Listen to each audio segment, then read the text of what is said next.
नमस्कार, डीवीएन टीवी की खबरों में आपका स्वागत है। मध्य प्रदेश के छतरपुर में बागेश्वर धाम पीठ के प्रमुख धीरेन्द्र कृष्ण शास्त्री ने 2 अप्रैल को हिंदू गांव की आधारशिला रखी है। इसके साथ ही बागेश्वर धाम के निकट देश के पहले हिंदू गांव के निर्माण की तैयारियां आधिकारिक रूप से शुरू हो गई हैं, जो 2 साल में बनकर तैयार हो जाएगा। इस गाँव में रहने वालों की जीवन शैली वैदिक संस्कृति पर आधारित होगी। देश के पहले हिंदू गाँव के स्थापना समारोह में धीरेन्द्र कृष्ण शास्त्री उर्फ बाबा बागेश्वर ने कहा कि हिंदू राष्ट्र की संकल्पना हिंदू घरों, हिंदू गांव, हिंदू जिलों और हिंदू राज्यों की स्थापना के बाद ही पूरी होगी। योजना के अनुसार इस गांव में 1000 परिवार रहेंगे और इसे बागेश्वर धाम परिसर में विकसित किया जाएगा। धीरेन्द्र कृष्ण शास्त्री ने कहा कि बागेश्वर धाम जन सेवा समिति हिंदू और सनातन धर्म के अनुयायियों वाले इस गाँव के लिए भूमि उपलब्ध कराएगी और इससे दोबारा बेचा या खरीदा नहीं जा सकेगा। बाबा बागेश्वर ने कहा कि इस भूमि पर भवन बनाए जाएंगे तथा वहां रहने वालों के लिए कुछ बुनियादी शर्तें तय की जाएंगी।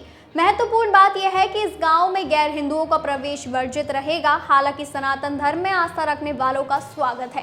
हिंदू गांव में घर एग्रीमेंट के आधार पर उपलब्ध कराए जाएंगे। उन्होंने बताया कि हिंदू गांव की आधारशिला रखे जाने के पहले ही दिन 2 व्यक्तियों ने अपनी सहमति दे दी है तथा भवन अधिग्रहण के लिए कागजी कार्यवाही पूरी कर ली है।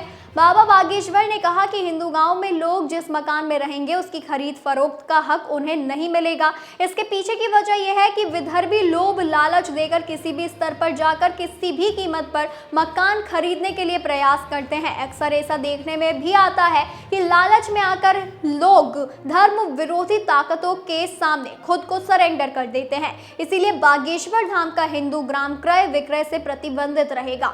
इससे पहले धीरेन्द्र कृष्ण शास्त्री ने एक वीडियो संदेश जारी किया था, जिसमें उन्होंने कहा था कि हिंदू राष्ट्र बनाने से पहले हर घर और हर गांव में हिंदू धर्मावलंबी बनाने का काम शुरू होगा। यह अभियान इसी महीने शुरू होगा। इस अभियान के लिए बागेश्वर धाम से टीमें रवाना हो चुकी हैं। उन्होंने कहा कि जहां बारिश नहीं होती वहां फसलें खराब हो जाती है। इसी तरह जहां सनातन मूल्य मौजूद नहीं है वहां पीढ़ियां खराब हो जाती है। हम धर्मनिष्ठ हिंदू बनाने के लिए काम करेंगे।